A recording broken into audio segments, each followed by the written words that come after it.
नमस्कार, मुंबई के वर्ली इलाके से मैं Sohit Mishra city express show लेकर आपके सामने हाजिर हूँ।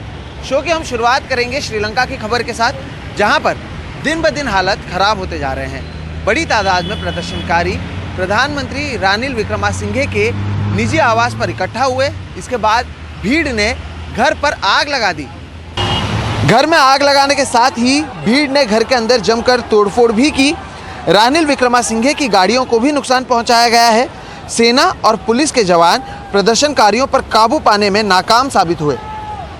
श्रीलंका में हालात लगातार बिगड़ते जा रहे हैं। आज तो कोलंबो में सरकार के खिलाफ जबरदस्त विरोध प्रदर्शन हुआ। हंगामा भी ऐसा कि भीड़ पर काबू पाने में सेना और पुलिस को नाको चने चबाने पड़े। सुरक्षा बलों की संख्या कम नहीं थी, लेकिन भीड़ बहुत ज़्यादा थी और लोग आक्रामक हो रहे थे। वाटर कैनन और आंसू गैस छोड़े जाने के बीच प्रदर्शनकारी आगे बढ़ते रहे। बैरिकेड्स तोड़ दिए गए और भीड़ राष्ट्रपति भवन में घुस गई। हंगामे के दौरान राष्ट्रपति गोटाबाया राजपक्षे आवास में नहीं थे। वहां लोग तोड़फोड़ करते और स्विमिंग पूल में नहाते नजर आए। शुक्रवार के दिन पवित्र अमरनाथ गुफा पर बादल फटने से अब तक 16 लोगों की मौत हो चुकी है, जबकि 10 लोग घायल हैं। आज के दिन भी वहां पर राहत और बचाव का काम जारी रहा, जबकि यात्रा को फिलहाल रोक दिया गया है।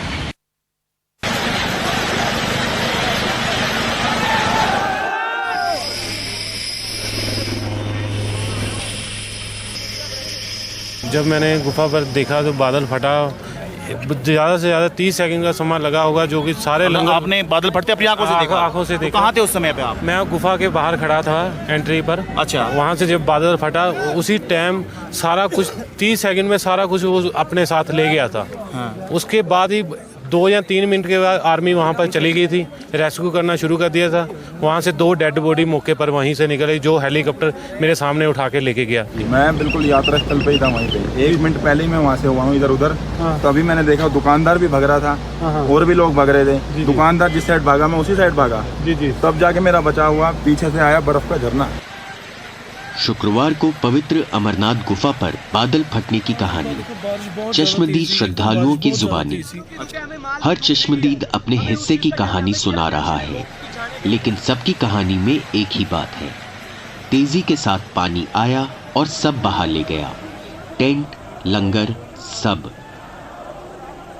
ये हादसा शुक्रवार शाम को हुआ, जिसके बाद से लगातार राहत और बचाव के कार्य चलता रहा। कुछ लोगों को मलबे में से निकाला भी गया। गंभीर रूप से घायल लोगों को हेलीकॉप्टर से श्रीनगर ले जाया गया, जबकि कम घायल लोगों को बालटाल के बेस हॉस्पिटल ले जाया गया। अभी तक 15 से भी ज्यादा लोगों की इस हादसे में जान जा चुकी है और करीब 100 लोगों के घायल होने का अंदेशा है। तकरीबन 100 के करीब इंजर्ड आदमियों को इवैक्यूएट कर चुके हैं और हमें उम्मीद है कि कुछ और अभी दबे हुए हैं, जिनको अगले 24 घंटे के अंदर हम लोग जो है वो निकाल पाएंगे या जल्दी। एग्जैक्ट नंबर अभी एग्जैक्ट नंबर मुश्किल है, लेकिन 25 से 30 का हम अनुमान लगा के चल। मथुरा की रहने वाली 40 साल की शन्नू अपने पति और बेटे के साथ दर्शन के लिए अमरनाथ पहुंची थी।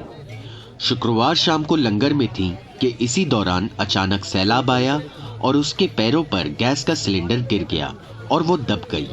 पैरों में चोट आई है। शन्नू को हेलीकॉप्टर से बालटाल बेस हॉस्पिटल लाया गया और इलाज किया गया। मैं गुफा से थोड़ा उल्ली तरफ थी लंगड़ में। अच्छा। बरसात हुई तो मैं बरसात के मारे खड़ी हो गई। अच्छा। तो मैं इनकी बंद हो जाएगा जब जाऊंगी।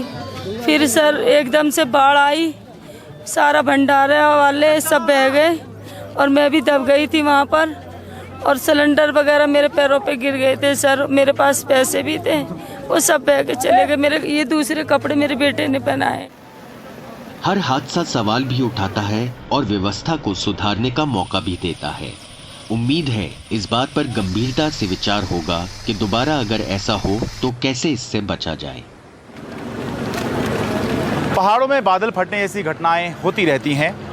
इसको तो रोका नहीं जा सकता, क्योंकि ये इंसान के हाथ से बाहर की बातें हैं। लेकिन इन घटनाओं से सबक लेते हुए, सीखते हुए एक ऐसी व्यवस्था ज़रूर बनाई जानी चाहिए या बनाई जा सकती है, जिसमें बादल फटने के बाद जान माल का नुकसान ना हो, या अगर हो तो कम से कम हो। बालटाल से अपने कैमरा सहयोगी अश्विनी मेहरा और नज़ीर मसूदी के साथ मैं शरद शर्मा, एनडीटीवी इंडिया। महाराष्ट्र में सरकार स्थापना करने के बाद महाराष्ट्र के मुख्यमंत्री एकनाथ शिंदे और उप मुख्यमंत्री देवेंद्र फडणवीस ने दिल्ली का दौरा कर प्रधानमंत्री, राष्ट्रपति सहित केंद्रीय बीजेपी के कई नेताओं से उन्होंने मुलाकात की। इस बीच एकनाथ शिंदे ने एक बार फिर दोहराया कि असली शिवसेना वही है। शुक्रवार देर रात गृह मंत्री अमित शाह से मुलाकात करने के बाद शनिवार के दिन महाराष्ट्र के मुख्यमंत्री एकनाथ शिंदे और उप मुख्यमंत्री देवेंद्र फडणवीस ने राष्ट्रपति रामनाथ कोविंद, बीजेपी अध्यक्ष जेपी नड्डा, रक्षा मंत्री राजनाथ सिंह और उसके बाद प्रधानमंत्री नरेंद्र मोदी से मुलाकात की। जानकारी के अनुसार इन बैठकों में महाराष्ट्र के मंत्रिमंडल विस्तार और 11 तारीख को सुप्रीम कोर्ट में होने वाली सुनवाई पर चर्चा हुई। शिवसेना प्रमुख उद्धव ठाकरे ने जहां शुक्रवार को यह दावा किया था कि शिवसेना का चुनाव चिन्ह धनुष्य बाण उनके पास ही रहेगा, तो वहीं शनिवार को एकनाथ शिंदे ने दावा किया कि असली शिवसेना वही है। शिवसेना का धनुष बाण हमसे कोई नहीं ले सकता, वो हमारा ही है। हम लोग शिवसेना ही है ना, हम लोग बाला साहब ठाकरे जी की भूमिका और वो लेके गए शिवसेना। हम लोग शिवसेना पार्टी है ना, हमारे जितने भी देखिए legislative party, Shiv Sena legislative party करके विधानमंडल में हमको रिकॉग्नाइज किया है। देखिए हम लोग ने 3-4 बार कोशिश की, हमारे विधायकों ने भी कोशिश की, सब कुछ कोशिश हो गई है। देवेंद्र फडणवीस को महाराष्ट्र के उप मुख्यमंत्री बनाए जाने के बाद जहां यह माना जा रहा था कि फडणवीस केंद्रीय बीजेपी के नेताओं से नाराज चल रहे हैं, तो वहीं फडणवीस ने इसका जवाब दिया। मेरी पार्टी ने मुझे बड़ा बनाया, मेरी पार्टी ने मुझे मुख्यमंत्री पद तक पहुंचाया, इसलिए मैं बड़ा बना। पार्टी की जो आवश्यकता है, उस आवश्यकता के अनुरूप जो नेताओं का आदेश है उसका मैंने पालन किया है और मुझे बहुत खुशी है। और मैं बिल्कुल साफ शब्दों में कहना चाहता हूं कि मैं शिंदे जी के पूर्ण रूप से साथ में हूं। मुख्यमंत्री ही नेता होता है, इसलिए शिंदे जी हमारे नेता है, वो हमारे मुख्यमंत्री है। हम सब उनके साथ, उनके अंडर अच्छे तरीके से काम करेंगे। 2 दिवसीय दिल्ली दौरे के बाद अब इंतजार है 11 तारीख को सुप्रीम कोर्ट में होने वाली सुनवाई का, क्योंकि उसके बाद ही महाराष्ट्र सरकार और शिवसेना का भविष्य साफ होगा और शायद इस सुनवाई के बाद ही मंत्रिमंडल का विस्तार भी किया जाएगा। मुंबई से कैमरा पर्सन राजेंद्र दयालकर के साथ सोहित मिश्रा, एनडीटीवी इंडिया। लखीमपुर खीरी की एक अदालत ने ऑल्ट न्यूज़ के को-फाउंडर मोहम्मद जुबैर के खिलाफ एक वारंट जारी किया है। पिछले साल नवंबर महीने में दर्ज कराए गए एक एफआईआर के मामले में मोहम्मद जुबैर को 11 जुलाई को तलब किया गया है। इस पूरे मामले में ज़्यादा जानकारी दे रहे हैं मेरे सहयोगी सौरभ शुक्ला। हम सब जानते हैं कि ऑल्ट न्यूज़ के सह संस्थापक मोहम्मद जुबैर जेल में हैं। उनके खिलाफ दिल्ली पुलिस ने 2018 के एक ट्वीट को लेकर गिरफ्तार किया था, धार्मिक भावनाएं आहत करने और धर्मों के बीच वैमनस्य फैलाने की धाराओं के तहत। उसके बाद उसमें फॉरेन से फंडिंग लेने की भी धारा ऐड कर दी गई। उस पूरे मामले में अभी जुबैर जुडिशियल कस्टडी में थे, तो सीतापुर पुलिस ने एक दूसरे मामले में, जो कि अप्रैल का मामला है, बजरंग मुनि नाम के एक शख्स ने मुस्लिम महिलाओं को सरेआम रेप करने की धमकी दी थी। जुबैर ने वो वीडियो ट्वीट किया और लिखा हेट मॉन्गर। उस पूरे जुबैर ने बजरंग मुनि को हेट मॉन्गर लिखा, तो उस पर यूपी पुलिस ने एफआईआर कर ली और ये आरोप लगाया कि ट्वीट करके जुबैर ने धार्मिक भावनाएं आहत की हैं। सीतापुर मामले में जुबैर को कल सुप्रीम कोर्ट ने 5 दिन की बेल दे दी थी, लेकिन अब एक तीसरा मामला सामने आया है। तीसरा मामला सामने आया है लखीमपुर से। लखीमपुर पुलिस ने वारंट इशू किया है जुबैर के खिलाफ, जिसमें अब सुनवाई होगी 11 तारीख को। 11 तारीख सोमवार को जुबैर को लखीमपुर कोर्ट में पेश किया जाएगा, जहां पर लखीमपुर पुलिस कस्टडी यानी जुबैर से पूछताछ करने की परमिशन मांगेगी और कहेगी कि पुलिस को पूछताछ करनी है, इसलिए 3 या 4 दिन के लिए जुबैर की कस्टडी जाती है पुलिस। 11 तारीख को कोर्ट तय करेगा कि लखीमपुर पुलिस को कस्टडी देनी है नहीं देनी है। पूरा जो मामला है वो पिछले साल का मामला है। मई महीने में पिछले साल को जुबैर ने एक ट्वीट किया। सुदर्शन न्यूज़ जो एक न्यूज़ चैनल है, उसकी एक खबर को लेकर के जुबैर ने ट्वीट किया था।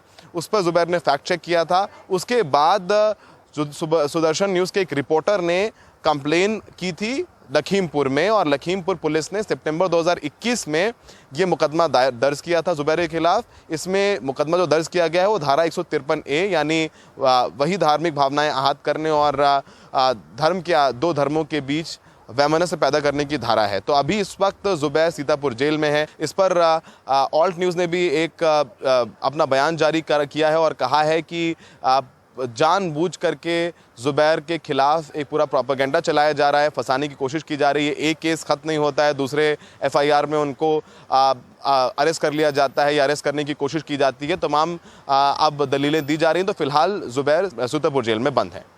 नई दिल्ली से सौरभ शुक्ला, एनडीटीवी इंडिया।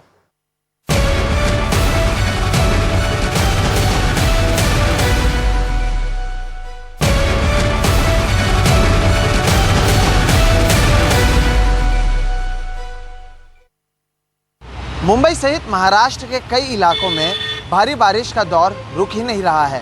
कई जगहों पर रुक रुक कर भी बारिश हो रही है। मौसम विभाग ने कल दोपहर 1 बजे से अगले 24 घंटे के लिए मुंबई में रेड अलर्ट जारी किया गया था। यानी आज भी भारी बारिश और 60 किलोमीटर की रफ्तार से तेज हवाएं चलने का अनुमान है। इस बीच मुंबई नगर निगम ने एहतियातन समुद्री तटों को सुबह 6 से 10 बजे तक ही लोगों के लिए खोले जाने का आदेश दिया है। तट रक्षक दल, फायर ब्रिगेड समेत तमाम राहत बचाव दल को अलर्ट पर रखा गया है।